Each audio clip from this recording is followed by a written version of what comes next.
Marta Olivia, no quiero que juegues a la agorera, pero sí que con todas estas informaciones tú digas, llegas a una evaluación y nos cuentes si realmente Cabeza de Vaca terminará en prisión, si es realmente el deseo de las autoridades, tanto mexicanas como estadounidenses, echarle el guante y ponerlo en la cárcel, porque parece que se está burlando de todos, no solamente de los tamaulipecos, las tamaulipecas, sino se está burlando de las instituciones de justicia, se está burlando de la fiscalía. Bueno, no sé si haya sido la flojera de Gertz Manero o haya sido también parte de la gente que estaba en su nómina, pero no solamente la FGR tiene esa investigación, hay investigaciones también estatales que deberían detenerlo y que tendrían incluso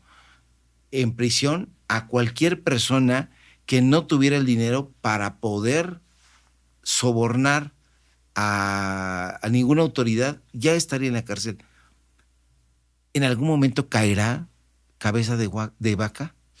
Mira, él se ha sostenido por una narrativa y porque él cree y él dice que los tamaulipecos y los mexicanos deberíamos de agradecerle que él descubrió el huachicol con una historia ficticia o al menos una historia inventada que hizo con uno de sus patrocinadores. En el 2016, Sergio y Julio César Carmona Angulo le patrocinaron la llegada al gobierno de Tamaulipas. ¿Quiénes son ellos? Ellos son, Sergio falleció, bueno, fue asesinado en San Pedro Garza García en noviembre del 2021. Fue asesinado en la ciudad más segura de este país. Y bueno, este señor es conocido como el rey del huachicol. Él financió la campaña de Francisco García Cabeza de Vaca. Después tuvieron desavenencias, pero, por ejemplo, a él le dio esta construcción de hospitales durante el COVID. Estos hospitales itinerantes que nunca se hicieron y se benefició con ellos. Posteriormente, como no le cumplió varios acuerdos, le rompieron. Eso es oficial, hay contratos que yo he ventilado de la entonces Secretaría de Salud a nombre del rey del huachicol. Así que vuelvo, el señor sabe mucho del huachicol porque estuvo involucrado con ellos. Entonces, él le dio contratos por más de 700 millones de pesos a los Carmona. Estamos hablando de su sexenio 2016 al 2019. En el 2018 se empiezan a tener conflictos fuertes entre los Cabeza de Vaca, digamos el cártel de los García Cabeza de Vaca con el cártel de los Carmona. Él empieza a recuperar toda esta información y dice, yo voy a nombrar a los hijos del presidente AMLO para decir que ellos son los guachicoleros. Hay una situación que él dice, pero es de oídas, no hay absolutamente nada y que con eso se ganchó con los Estados Unidos. Él tiene doble nacionalidad, hay que decirlo, y los Estados Unidos lo usa como ficha de cambio, a mí me parece. Pero él dice que Américo Villarreal Anaya llegó gracias al apoyo de Sergio Carmona. Y es algo tan absurdo que lo ha repetido Héctor de Mauleón, Ciro Gómez Leiva y Azucena Uresti, toda esta runfla de disque periodistas. ¿Cómo puede alguien que lo asesinan en noviembre de 2021, en diciembre del 2021 también se elige al candidato de Morena? Entonces, ¿cómo un muerto puede difundir, puede promocionar y puede apoyar una campaña política? La campaña de Américo Villarreal Anaya fue durante el 2022 y en las elecciones de junio gana. Entonces, hay algo bastante. ¿Quién se lo han querido comprar? Que se lo compren quien se lo quiera comprar. No existe un nexo directo. Y además hay una situación ahí. Yo creo que en esto de las campañas hay mucha gente involucrada y hay financiadores y demás que hablen quien tenga que hablar, pero la narrativa es la que ha permeado, es la que ha cundido con mucha lana, la de Francisco García Cabeza de Vaca. Entonces ahí se le cae. A mí me parece que también ha faltado al gobierno de Tamaulipas deslindarse de esta manera como más contundente. Y yo quiero pensar que en el caso del doctor Américo Villarreal Anaya, pues porque es médico, cardiólogo, especialista, él nunca tuvo un perfil tan político. Ajá. Y él es un médico de su ciudad, cercano a cierta gente que no tenía esta cuestión, incluso ambición política, a pesar de ser un hijo de un gobernador. Entonces, regresando a tu pregunta, a mí sí me parece que hubo una inacción de la Fiscalía General de la República con Alejandro Hertz. Me parece que él estuvo manejando a su favor, ya van 4 años fugado del país, van a cumplirse ahora en septiembre. Ya se me hace que ya se le acabaron las tablas, ya no hay más fichitas que cambiar, ya no hay más, ya no hay más cartitas, más decirte, mira, te doy esto, que no se ha difundido hasta ahora. Si no hay ninguna investigación seria, ahora sí que los gringos lo están utilizando para hacer su ficha de cambio. Al final de cuentas es, ¿ya qué me sirves? Ahora, ¿qué es el avance que ha habido ahora con Ernestina Godoy?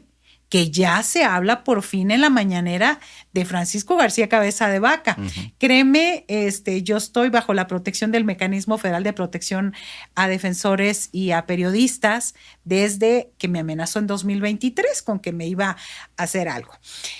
Y desde ese tiempo yo decía y fui a la mañanera y expuse, dicen que el periodista nunca debe ser el tema y de verdad que para los de la vieja guardia como yo, ser el tema es molesto, pero era la única forma que podía hacer para que el presidente escuchara todo lo que estaba pasando en mi caso en especial.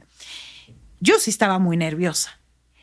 Después de que ya se empieza a hablar de la mañanera, se empieza a hablar de que me llegaban a mí información, la presidenta está pidiendo, pero me llegaba a mí como algo sí, no oficial. Cuando ya lo oficializa y dice, es de la lista, tenemos pruebas, hay investigaciones en contra de este delincuente. Entonces, me refiero a Cabeza de Vaca. Entonces, sí hay pruebas, sí hay todo, algo se está moviendo. A mí me mueve la esperanza y yo lo único que quiero es que lo agarren para yo andar libre por todas partes. Sí, que realmente existe esa justicia. Hay ahora un fiscal anticorrupción allá en el estado, tiene una visión de izquierda, pero también se va a topar con Estados Unidos, con esta, pues con estas relaciones de intercambio, donde lo pueden a él arropar y decir, acá se queda con nosotros, al final es su ciudadano, que tendríamos que discutir ahí cómo es que un ciudadano estadounidense, a veces mexicano, cuando le conviene, termina siendo el gobernador de un estado. Cabeza de Vaca, además, tiene otros vínculos. Estaba yo platicando con algunas otras personas allá en Tamaulipas y me decían, yo no sé si tú tengas información al respecto, que había establecido una doble aduana, que estaba la aduana oficial, pero que él tenía su propia aduana y que le tenían que pagar también a él parte de pues una especie de como de cuota. Es decir, ¿eso es así, Marta Olivia? Sí, la Y que está entre San Fernando, Reynosa y Matamoros. Ahí había una, y yo no sé si siga, es decir, para la gente que nos conocemos, de pronto hay ciertos lugares donde se detiene el tráfico. Uh-huh. Y ya los ves, son los de la Secretaría de Finanzas. En el caso de Cabeza de Vaca, cuando yo digo que él sabe de huachicol, es que sí es cierto. Él sabía cuántos camiones pasaban y la cuota que les ponía. Eso fue evidente durante su administración, porque venías tú de la frontera entre Matamoros y Ciudad Victoria, son 320 kilómetros, a la mitad hay una Y y entonces empieza a detener el tráfico y dices, otra vez estos poniendo su aduana. Eso todo el mundo lo conoce. ¿Ah, sí? Entonces ahora, ellos sabían el número de cantidad de camiones que pasaban. y que si llevaban huachicol o no llegaban huachicol. Acaba de dar también un golpe la Secretaría de Seguridad en Reynosa, donde habían pues redes de huachicol. Él es de Reynosa. Obviamente sabía cómo se tejían todas estas redes y cómo se manejan. Es decir, lo que yo pude documentar es lo público, es lo que, cuál es, digamos, ay, se oye mal, pero cuál sería el acierto, y voy a ponerlo así entre comillas, es que junté la información. Pero toda esa información pública que los tamaulipecos vivimos durante su sexenio del 16 al 22.